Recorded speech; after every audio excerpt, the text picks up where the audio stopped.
Hello dear student, welcome to our YouTube channel engineer Guruji. आज हम economics class 10 का first chapter अर्थव्यवस्था एवं इसके विकास का इतिहास देखेंगे। इसका पहले ऑब्जेक्टिव बनाएंगे। पहला ऑब्जेक्टिव है, प्रश्न संख्या 1 है, निम्न निम्न को प्राथमिक क्षेत्र भी कहा जाता है। ऑप्शन दिया हुआ है, सेवा क्षेत्र, कृषि क्षेत्र, औद्योगिक क्षेत्र। इनमें से कोई नहीं। प्राथमिक क्षेत्र कृषि क्षेत्र को कहा जाता है। ऑप्शन बी यानी कि ख होगा। इनमें कौन से देश में मिश्रित अर्थव्यवस्था है? अमेरिका पूंजीवादी अर्थव्यवस्था है और ये रूस समाजवादी अर्थव्यवस्था है। भारत एक ऐसा देश है जहाँ पे दोनों प्रकार की अर्थव्यवस्था पाया जाता है, यानी कि मिश्रित अर्थव्यवस्था पाया जाता है भारत में।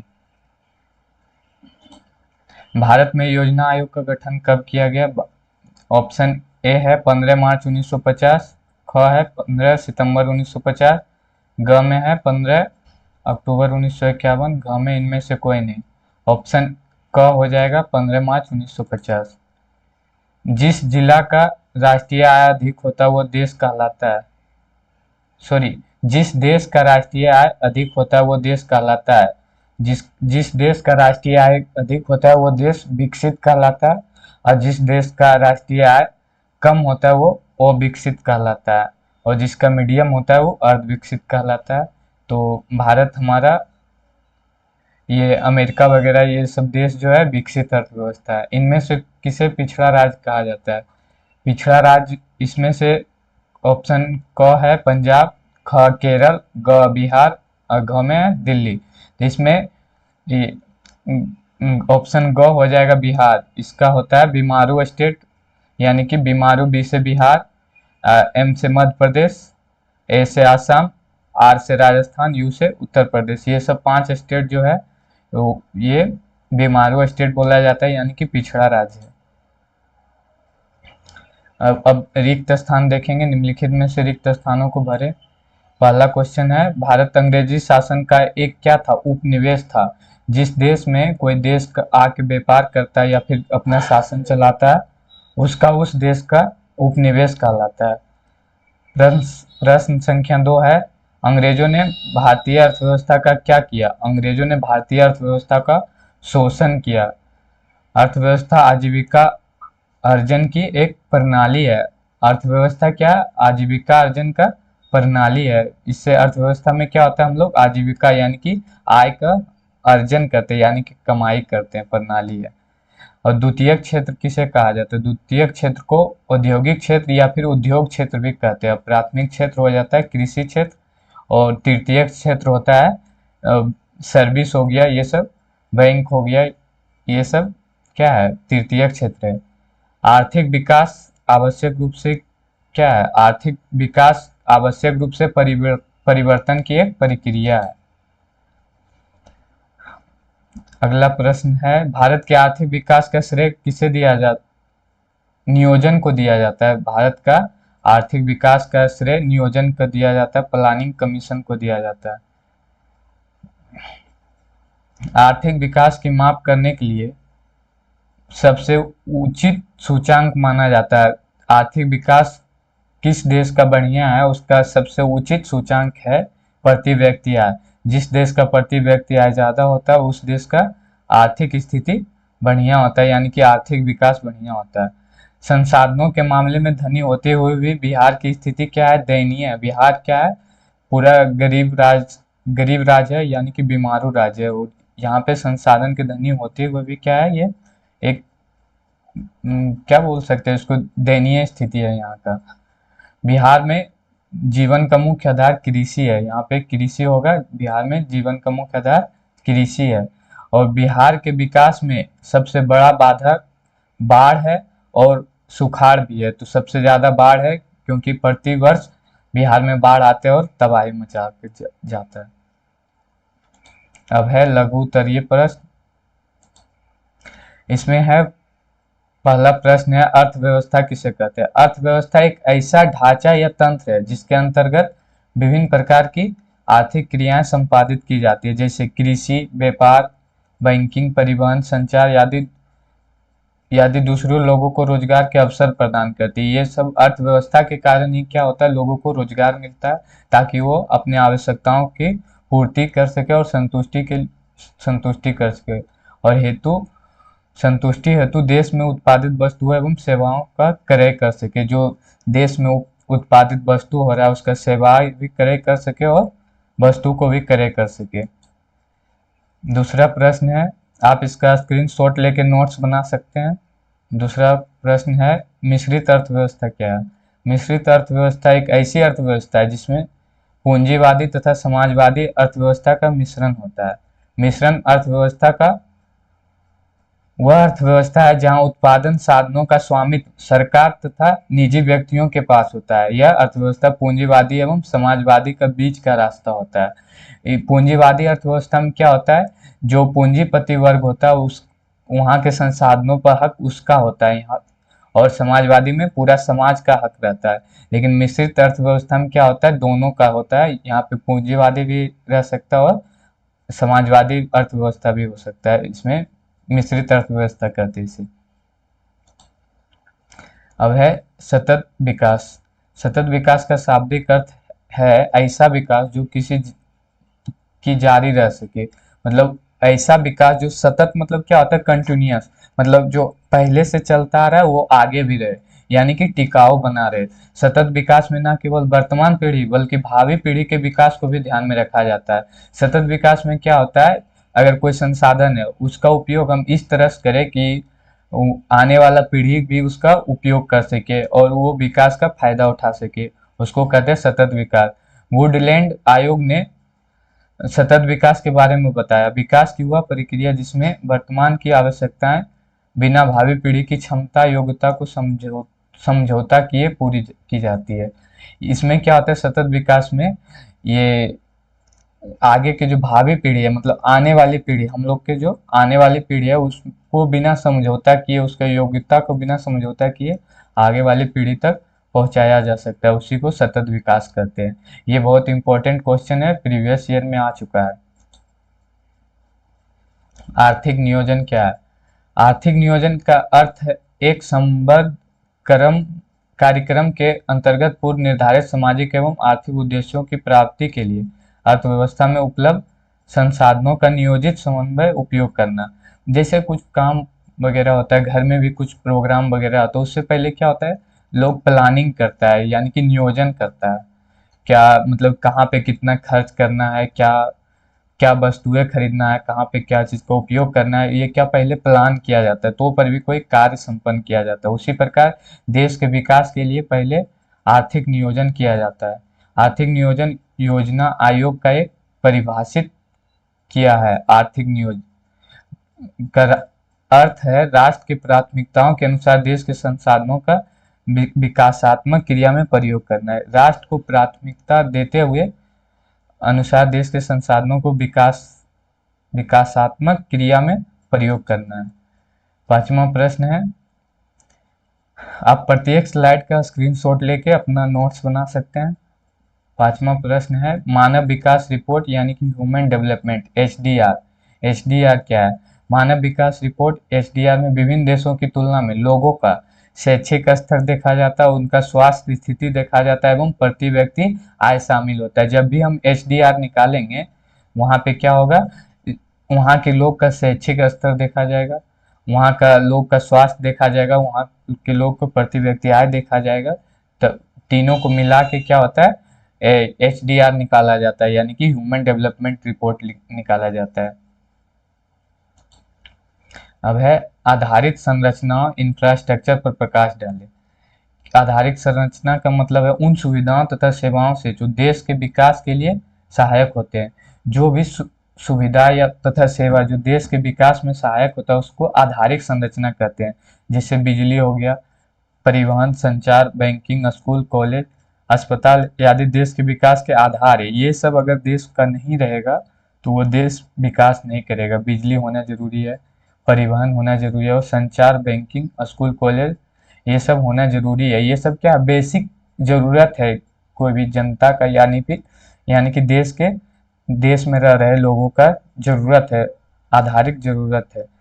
उन्हें देश का आधारिक संरचना यानी कि आधारभूत ढांचा कहा जाता है। किसी देश के आर्थिक विकास में आधार संरचना का महत्वपूर्ण स्थान है। जिस यहाँ महत्वपूर्ण होगा स्थान होता है। जिस देश का आधारभूत ढांचा जितना अधिक विकसित होगा वह देश क्या होगा, उतना ही अधिक विकसित होगा। अब नेक्स्ट स्लाइड है दीर्घ उत्तरीय प्रश्न। यहाँ तक हम लघु उत्तरीय देख चुके हैं, ऑब्जेक्टिव देख चुके हैं और रिक्त स्थान वाला देख चुके हैं। अब है दीर्घ उत्तरीय प्रश्न। चलिए इसको भी देखते हैं। पहला प्रश्न है अर्थव्यवस्था की संरचना। स्ट्रक्चर ऑफ इकोनॉमी से आप क्या समझते हैं? इन्हें कितने भागों में बांटा गया है? अर्थव्यवस्था की संरचना को कितने भागों में बांटा गया वो देखेंगे। अर्थव्यवस्था की संरचना का मतलब है विभिन्न उत्पादन क्षेत्रों में इन्हें विभाजन किया गया। अवस्था में विभिन्न प्रकार के आर्थिक क्रियाएं अथवा गतिविधियों संपादित की जाती है, जैसे कृषि, उद्योग, व्यापार, बैंकिंग, बीमा, परिवहन, संचार आदि। ये सब क्रियाएं अर्थव्यवस्था के अंदर होता है। इन क्रियाओं को मोटे तौर पर 3 भागों में बांटा गया। ये कृषि हो गया, उद्योग हो गया, व्यापार हो गया। ये सब क्रियाओं को मुख्यतः 3 भागों में बांटा गया। पहला है प्राथमिक क्षेत्र। प्राथमिक क्षेत्र को कृषि क्षेत्र भी कहा जाता है, क्योंकि इसके अंतर्गत कृषि, पशुपालन, मछली पालन, जंगलों से वस्तुओं को प्राप्त करना जैसे व्यवस्था आती है। ये सब क्या आ गया, प्राथमिक सेक्टर यानी कि प्राथमिक क्षेत्र आ गया। द्वितीयक क्षेत्र को औद्योगिक क्षेत्र यानी कि उद्योग क्षेत्र कहते हैं। इसके अंतर्गत खनिज व्यवस्था, निर्माण कार्य, जन उपयोगी सेवाएं जैसे गैस और बिजली आदि का उत्पादन आते हैं। जैसे गैस का भी उत्पादन हो गया, बिजली का उत्पादन हो गया, ये सब क्या हो गया, द्वितीयक क्षेत्र है। और तृतीय क्षेत्र को सेवा क्षेत्र कहते हैं। इनके अंतर्गत बैंक एवं बीमा, परिवहन, संचार एवं व्यापार आदि क्रियाएं सम्मिलित होती है। ये क्रियाएं प्राथमिक एवं द्वितीय क्षेत्र की भी क्रियाओं को सहायता प्रदान करती है, इसीलिए इसे सेवा क्षेत्र कहते हैं। ये तृतीय क्षेत्र जो है ये दोनों क्षेत्र को सेवा प्रदान करता है, इसीलिए इसे सेवा क्षेत्र कहते हैं। चलिए नेक्स्ट स्लाइड देखते हैं। दूसरा है आर्थिक विकास क्या है। आर्थिक विकास तथा आर्थिक वृद्धि में अंतर। एक होता है आर्थिक विकास और एक होता है आर्थिक वृद्धि। तो कब हम आर्थिक विकास बोलेंगे, कब हम आर्थिक वृद्धि बोलेंगे, कुछ अर्थशास्त्रियों द्वारा दिया गया कथन के अनुसार देखेंगे हम। कुछ अर्थशास्त्री जो है इसका परिभाषा दिया है, जिसे में आर्थिक विकास का अर्थ को समझने के लिए विद्वानों द्वारा दी गई परिभाषा को समझना आवश्यक है। आर्थिक विकास की परिभाषा को लेकर अर्थशास्त्रियों में काफी मतभेद है। कोई ये अर्थव्यवस्था में आर्थिक विकास और आर्थिक वृद्धि, कोई विद्वान कहता है दोनों एक ही है, कोई कहता है नहीं दोनों अलग अलग हैं। तो चलिए देखते हैं। इसकी एक सर्वमान्य परिभाषा नहीं दी जाती, परंतु कुछ विद्वानों ने इसकी निम्न रूप से परिभाषा दी है। एक थे प्रोफेसर रोस्टोव के अनुसार आर्थिक विकास एक श्रम शांति में वृद्धि दर, दूसरी और जनसंख्या में वृद्धि के संबंध को बताता है। प्रोफेसर रोस्टोव, ये ऑब्जेक्टिव में पूछा जा सकता है कि प्रोफेसर रोस्टोव के अनुसार आर्थिक विकास क्या है। तो आर्थिक विकास ये बताए हैं कि आर्थिक विकास और जो जनसंख्या में वृद्धि है दोनों के बीच में संबंध है, वृद्धि में संबंध है। अब दूसरा थे प्रोफेसर मेयर वाल्डविन थे। इनके परिभाषा के अनुसार बोला गया है आर्थिक विकास एक ऐसी प्रक्रिया है जिसके द्वारा दीर्घकालीन में किसी अर्थव्यवस्था का वास्तविक राष्ट्रीय आय में वृद्धि होती है। इन्होंने बताया कि आर्थिक विकास एक ऐसी प्रक्रिया है जो दीर्घकालीन मतलब बहुत लंबे समय में अर्थव्यवस्था का वास्तविक राष्ट्रीय आय में वृद्धि होता है।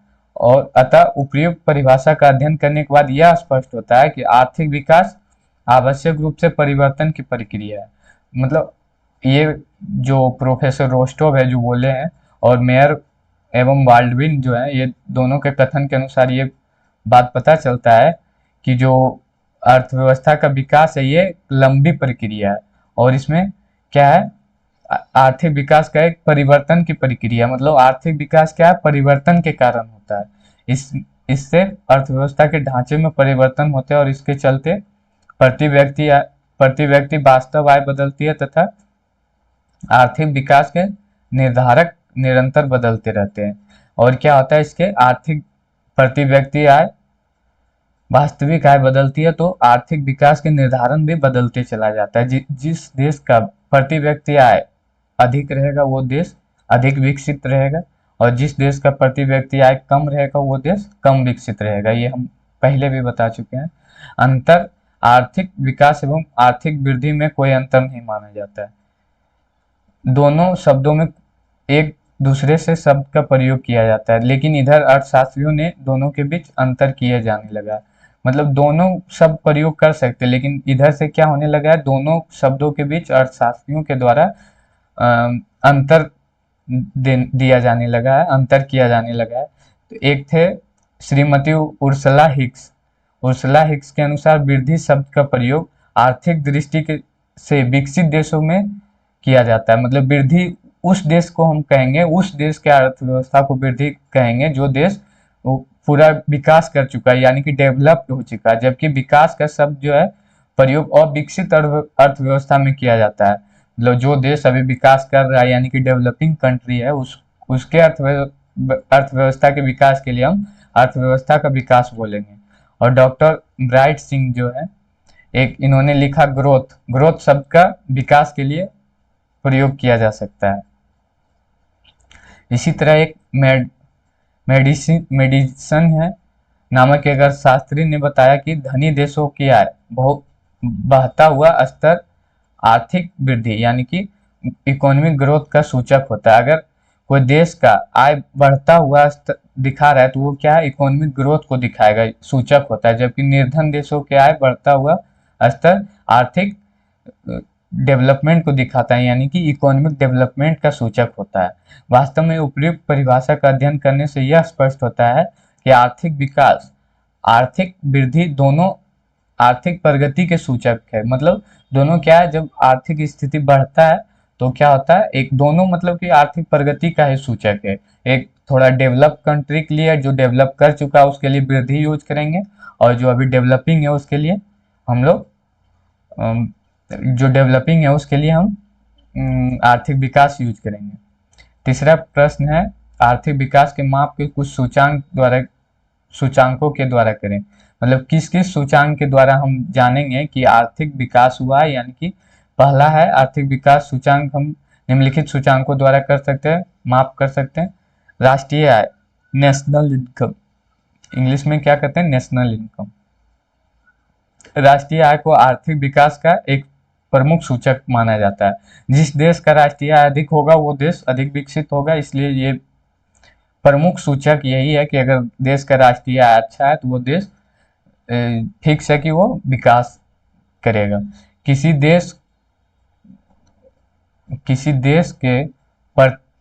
देश में एक वर्ष की अवधि में उत्पादित सभी वस्तुओं एवं सेवाओं के मौद्रिक मूल्य के योग को राष्ट्रीय आय कहा जाता है। जैसे किसी भी देश का एक साल में उत्पादित वस्तुओं का कुल आय को उस देश का राष्ट्रीय आय कहा जाता है।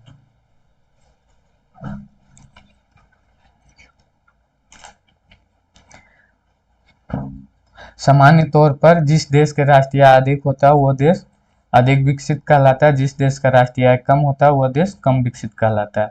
अब देखेंगे प्रति व्यक्ति आय यानी कि पर कैपिटा इनकम। आर्थिक विकास की मांग के लिए प्रति व्यक्ति आय को सबसे अधिक सूचांक माना जाता है। अगर कोई भी देश का नेशनल इनकम ज्यादा है तो वो प्रति व्यक्ति आय भी ज्यादा हो सकता है, बशर्ते वहाँ की जनसंख्या को भी देखेंगे, क्योंकि प्रति व्यक्ति आय बराबर होता है कुल आय बटे वहाँ की जनसंख्या। प्रति व्यक्ति आय देश में रहते हुए व्यक्तियों की औसत आय होती है, यानी कि एवरेज इनकम होता है। राष्ट्रीय आय को देश के कुल जनसंख्या को भाग देने से जो भागफल आता है वह प्रति व्यक्ति आय कहलाता है। फॉर्मूले के रूप में प्रति व्यक्ति आय होता है, प्रति व्यक्ति आय बराबर राष्ट्रीय आय बटे वहाँ की जनसंख्या होता है। नेक्स्ट प्रश्न है, बिहार के आर्थिक पिछड़ेपन का क्या कारण है।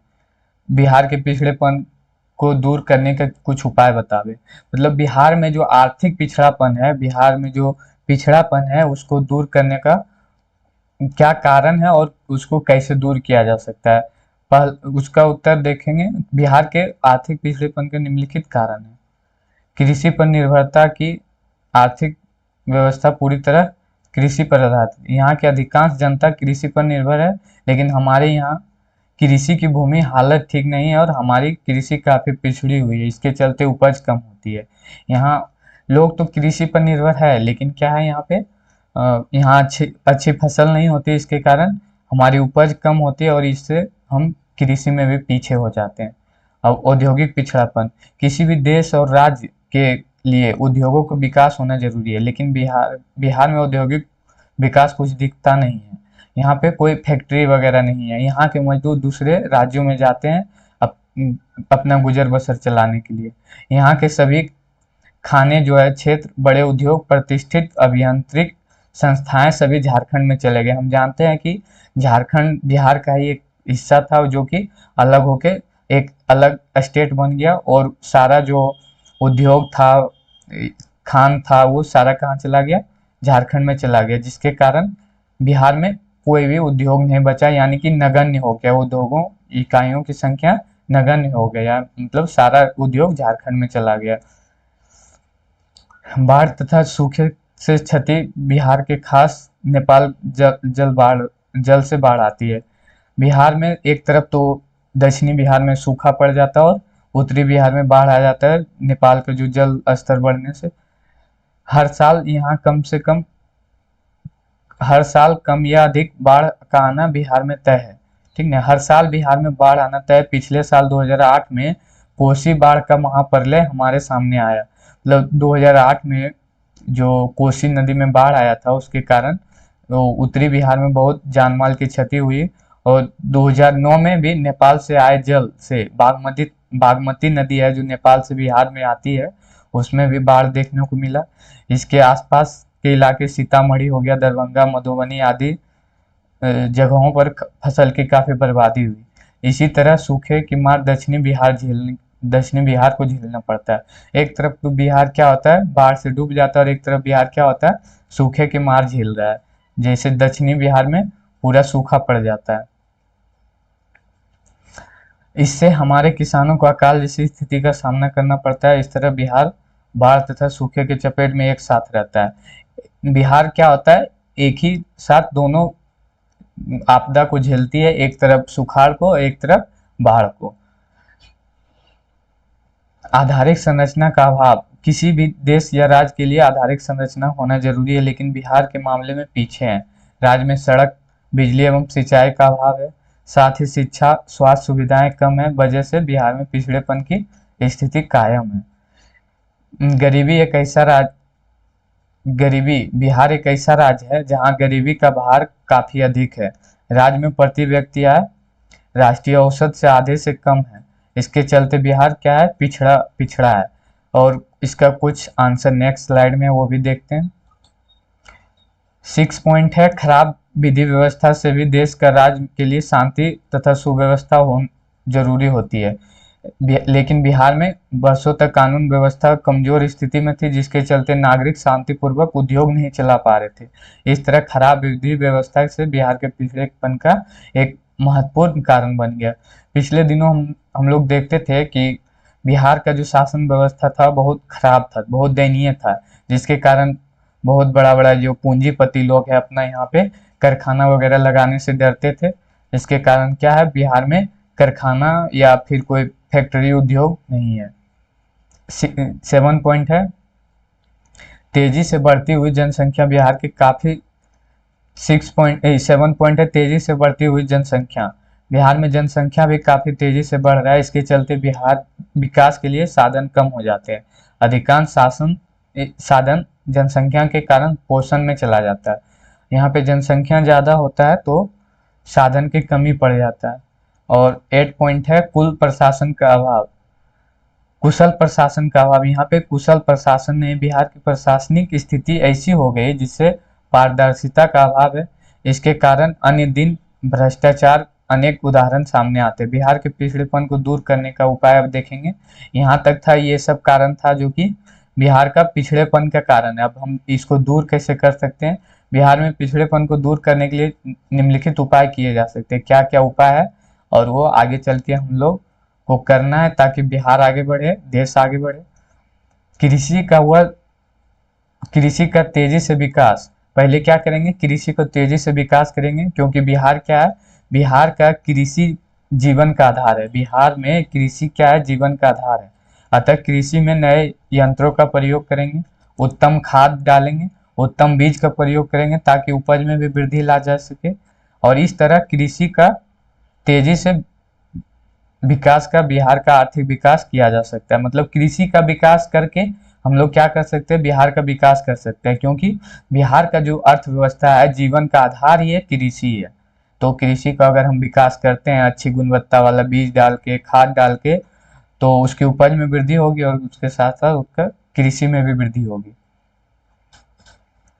नेक्स्ट है आधारिक संरचना का विकास। जो आधारिक संरचना है, जो बेसिक इंफ्रास्ट्रक्चर है बिहार का, जैसे बिजली काफी कमी रहती है, बिजली का उत्पादन बढ़ाया जाए और सड़क अर्थव्यवस्था में सुधार लाया जाए, शिक्षा एवं स्वास्थ्य सुविधाओं में सुधार लाया जाए, जिसके विकास की प्रक्रिया आगे बढ़े। इसमें क्या होगा कि मतलब बिजली अगर अच्छा आएगा तो फैक्ट्री वगैरह चलेगा, सड़क व्यवस्था रहेगा, परिवहन में सुविधा होगा, जिससे कि होता है ये सब मूलभूत मतलब आधारभूत संरचना है विकास के लिए, आधारिक संरचना है विकास के लिए। उद्योगों का विकास क्या करेंगे, उद्योगों का विकास, बिहार से झारखंड के अलग होने से यह राज्य लगभग उद्योग विहीन हो गया था। मुख्यतः चीनी मिलें बिहार में हिस्से में रह गई, कुछ चीनी मिलें जो बिहार में रह गई थी वो भी बंद है, और अधिकतर चीनी मिलें क्या है, बंद है। लेकिन विगत कुछ वर्षों में देश के विभिन्न भागों में तथा विदेशों से पूंजी निवेश लाने के अनवरत प्रयास किए जा रहे हैं, ताकि वर्तमान में जर्जर अर्थव्यवस्था को उद्योगों द्वारा पुनर्विकास किया जा सके। क्या होगा, ये जो कुछ चीनी मिलें वगैरह है, ये सब अगर अच्छा से वर्क करने लग जाए तो ये इससे भी क्या हो सकता है, बिहार का विकास हो सकता है।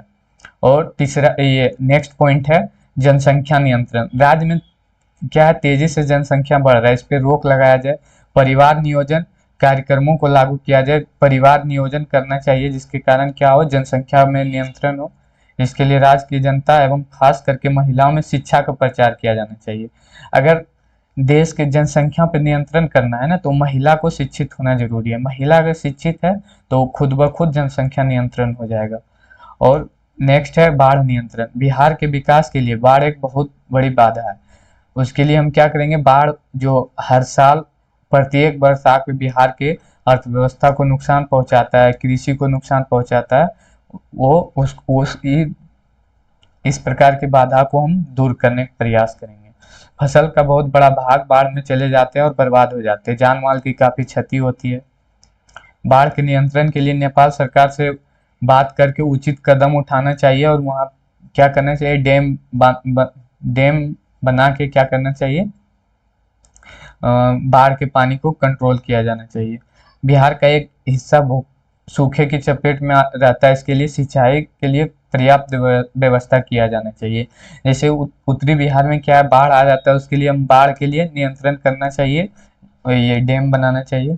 और दक्षिणी बिहार क्या होता है, सूखे की चपेट में आ जाता है, इसको बचाने के लिए यहाँ पे सिंचाई का पर्याप्त व्यवस्था किया जाना चाहिए। स्वच्छ तथा ईमानदार प्रशासन, मतलब नेक्स्ट पॉइंट है, क्योंकि हम उधर कमियां में भी देखे थे कि प्रशासन का कमियां जो है बिहार का विकास के लिए बाधा है। बिहार के आर्थिक विकास के लिए स्वच्छ, कुशल एवं ईमानदार प्रशासन जरूरी है। यहाँ पे ईमानदार प्रशासन का भी होना जरूरी है। अगर ईमानदार प्रशासन नहीं रहता है तो वो करप्शन यानी कि भ्रष्टाचार होने का ज्यादा संभावना रहता है। नेक्स्ट है केंद्र से अधिक मात्रा में संसाधनों का हस्तांतरण करना। बिहार के विकास के लिए केंद्र से अधिक मात्रा में संसाधनों का क्या करना चाहिए, हस्तांतरण करना चाहिए, जरूरत है। कुछ राज्यों को विशेष राज्य दर्जा देकर उन्हें मात्रा में केंद्रीय सहायता दी जाती है, जिस प्रकार देख सकते हैं कि जम्मू कश्मीर, पंजाब, उत्तर प्रदेश राज्यों को जिस प्रकार से ये विशेष राज्य का दर्जा देकर उसको बढ़ावा दिया गया, उस प्रकार बिहार को भी विशेष राज्य का दर्जा देकर बिहार का भी आर्थिक स्थिति में सुधार किया जाना चाहिए। और गरीबी दूर करना, बिहार में गरीबी का सबसे अधिक प्रभाव गरीबी रेखा से नीचे लगभग मतलब बिलो पॉवर्टी लाइन 42% लोग रह रहे हैं, यहाँ के जीवन बसर कर रहे हैं। इनके रोजगार की व्यवस्था किया जाना चाहिए, स्वरोजगार को बढ़ावा देना चाहिए और इन्हें क्या करना चाहिए, प्रशिक्षण करना चाहिए, यानी कि ट्रेनिंग भी देना चाहिए ताकि ये रोजगार कर सके और अपना जीवन यापन यानी कि आर्थिक क्रिया कर सके। नेक्स्ट पॉइंट है शांति व्यवस्था की स्थापना। बिहार में शांति का माहौल कायम कर व्यापारियों में विश्वास जगाया जा सकता है, आर्थिक विकास की गति तेज किया जा सकता है। शांति व्यवस्था को बढ़ाकर क्या कर सकते हैं हम, व्यापारियों में विश्वास जगा सकते हैं। नहीं, ये बिहार शांति का राज्य है, यहाँ पे आप व्यापार कर सकते हैं, यहाँ कोई किसी भी प्रकार की परेशानी नहीं है। इस प्रकार ये इकोनॉमिक्स क्लास 10 का फर्स्ट चैप्टर, ये हमने लघु उत्तरीय और दीर्घ उत्तरीय ऑब्जेक्टिव सारा क्वेश्चन देखे हैं।